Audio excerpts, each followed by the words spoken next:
شوکت خانم یا نمل وغیرہ تو وہ آپ جیسے لوگوں نے اس میں کنٹریبیوٹ کیا،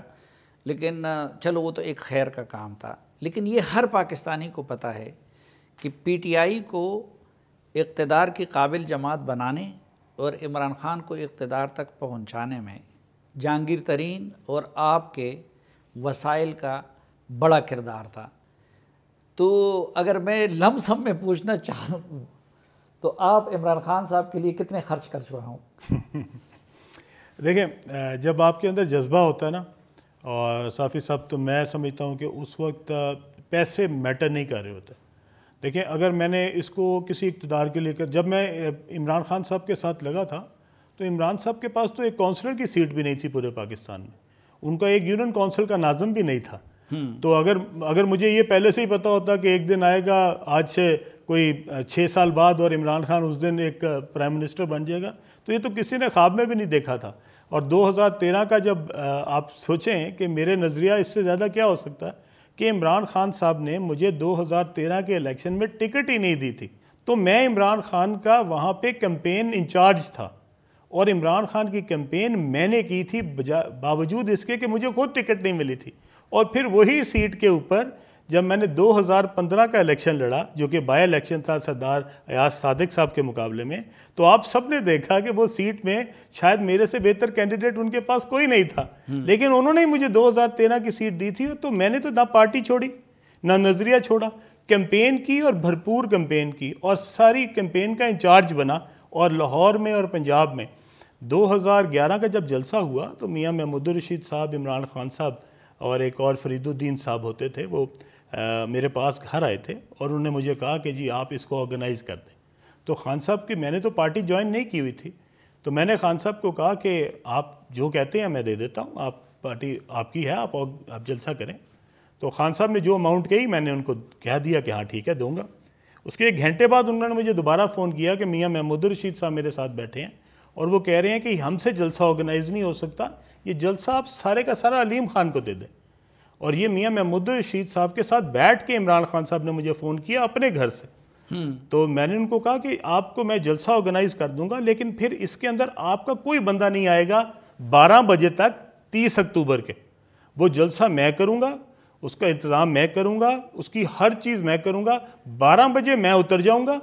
اور 12 بجے سٹیج آپ کو دے دوں گا۔ یہ مینار پاکستان، یہ مینار پاکستان کے جلسے کی بات، جسے اٹھان ہوئی، جی وہی والا جلسہ۔ تو وہ میں نے اس کو 4 دن پہلے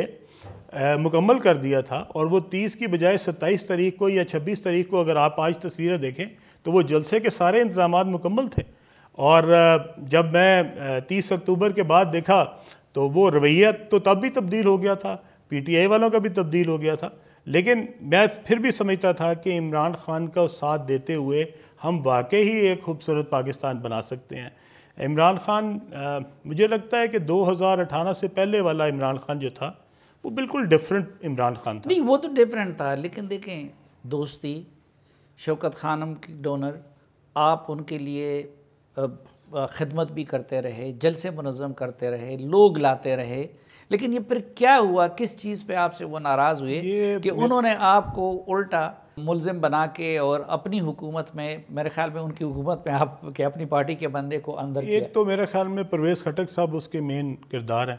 پرویز خٹک صاحب سے وہ سمجھتے تھے کہ پرویز خٹک صاحب مین کردار، جی، میں پرویز خٹک صاحب کو وہ سمجھتے تھے کہ پرویز خٹک صاحب نے بطور سی ایم ان کے احکامات کی صحیح طریقے سے جو ہوتی ہے تعمیل وہ نہیں کی، اور وہ ان سے ناراض تھے۔ تو وہ چاہتے تھے کہ کوئی ایسا شخص جس کی کوئی اپنی رائے ہو، کوئی اپنی عقل ہو، کوئی اپنی سمجھ ہو،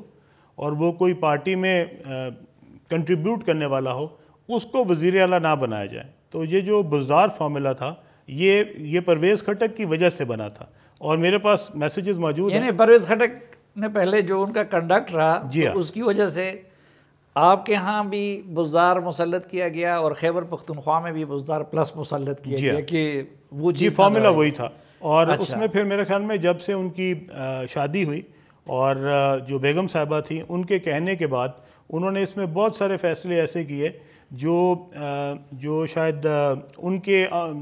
علم یا عمل کے مطابق تھے، جو بیگم صاحبہ تھیں۔ تو اس میں پھر انہوں نے اپنی پسند ناپسند، کوئی این سے شروع ہو رہا ہے نام، کوئی بی سے شروع ہو رہا ہے، کوئی جی سے شروع ہو رہا ہے، اس کے کیا مسائل تھے وہ کسی اور ہی سائڈ پہ چلے گئے تھے. یہ واقعی ایسا تھا کہ وہ سیاست اور ریاست سے متعلق فیصلے انفارچونیٹلی بشرا بی بی کے کہنے پہ کرتے تھے؟ انفارچونیٹلی یہ جتنا ہمیں پتہ ہے اس سے بہت زیادہ تھا. میں آپ کو کیا بتاؤں کہ جس میں جو خان صاحب نے گھر سے نکلنے کا ٹائم، گھر واپس آنے کا ٹائم، کس کو ملنا ہے کس کو نہیں ملنا، کس کو کس ٹائم پہ ملنا ہے، آپ جنازے پہ نہیں جا سکتے، موت پہ نہیں جا سکتے، جنازہ پڑا ہو نہیں جا سکتے. آپ کو یاد ہوئے گا کوئٹہ میں جب وہ ایک ہزارہ ہزارہ کمیونٹی کے اندر بہت ساری میتیں پڑی تھیں اور خان صاحب نے جانے سے انکار کر دیا تھا کہ پہلے ان کو دفناؤ میں پھر آؤں گا. تو پرائم منسٹر آف پاکستان جو ہے وہ عملیات کے اوپر اور جو بھی ان کو کہتے تھے، جو پتہ نہیں کون تھے پیچھے، موکل تھے نہیں تھے جو بھی تھے، پر جن کے کہنے پہ بھی وہ چلتے تھے، اس نے پاکستان کو اور وہ اس نظریے کو جس کے لیے عمران خان کا ساتھ لوگوں نے دیا تھا، کروڑوں لوگوں نے دیا تھا، تو وہ اس کے اوپر بہت نقصان ہوا. اور میرا ذاتی خیال ہے کہ اس دن کے بعد سے عمران خان کی سوچ سمجھ اور وہ جو کر رہے تھے وہ ان کا نہیں تھا، وہ کسی اور کا تھا، یہ آپ کی پیچھے سے کوئی ڈسکشن اور بڑے چلاتا تھا. دلچسپ مرحلے میں داخل ہو گئی ہے.